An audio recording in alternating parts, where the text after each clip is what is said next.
என்னது 2000 வருஷம் வளராத மரம் காஞ்சிபுரத்தில் இருக்கா? சப்ஸ்கிரைப் அண்ட் லைக் பண்ணிட்டு வாங்க வீடியோக்குள்ள போலாம். Hi, this is life of circle. வாழ்க்கை வாழ்வதற்கு இன்னைக்கு நம்ம எங்கே வந்திருக்கோம்னா, காஞ்சிபுரத்தில் இருக்க மேல் பிள்ளையார் பாளையம் அடுத்து திருப்பதி கும்புற இடத்துல ஜைனர் கோயில் இருக்கு. இந்த கோயிலுக்கு தான் நம்ம வந்திருக்கோம். இந்த கோயிலை பற்றி வீடியோக்குள்ள போய் பார்க்கலாம் வாங்க. இந்த ஜைன கோயிலோட சிறப்பு என்ன அப்படின்னா, இந்த கோயில் பல்லவ காலத்தில் கட்டப்பட்ட கோயில். இந்த கோயில் உள்மண்டபம் பார்த்தீங்கன்னா 13ஆம் நூற்றாண்டில் கட்டப்பட்டதாக சொல்லப்பட்டிருக்கு. இங்கே இருக்க ஓவியங்கள்லாம் பார்த்தீங்கன்னா 17ஆம் நூற்றாண்டில் வரையப்பட்ட ஓவியங்கள்.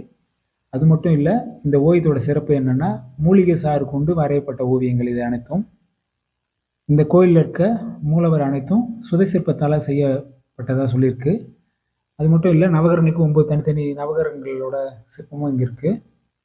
இந்த கோயிலோட மிக சிறப்பான விஷயம் என்ன அப்படின்னா, இந்த கோயிலுக்கு பின்னாடி இருக்கிற மரம் 2000 வருஷத்து பழமையான மரம். இந்த மரத்தோட பேர் என்னன்னா தர்மகுரா மரம். இந்த மரத்தோட மிகப்பெரிய சிறப்பு என்ன அப்படின்னா, பெருக்காது, சிறுக்காது, அதே நிலையிலே 2000 வருஷமா இருக்கு.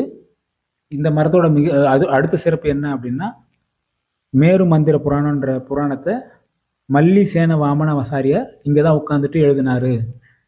அது ஒரு சிறப்பு. இங்கே இருக்க குகையை பார்த்தீங்கன்னா, காஞ்சிபுரம் கைலாசநாதர் கோயில், இந்த கோயிலேருந்து காஞ்சிபுரம் கைலாசநாதர் கோயில் வரைக்கும் இது ஒரு குகை இருக்குது. இந்த கோயில் மட்டும் இல்லாமல் இந்த கோயிலை சுற்றி 82 ஜைன கோயில் இருந்ததா இருக்குது, வரலாறு இருக்குது. அதில் இந்த ஒரு கோயில் மட்டும்தான் இப்போ இருக்குது. இந்த கோயிலோட லொக்கேஷனை டிஸ்கிரிப்ஷனில் போட்டிருக்கோம், பார்த்துக்குங்க. நன்றி, பாய்.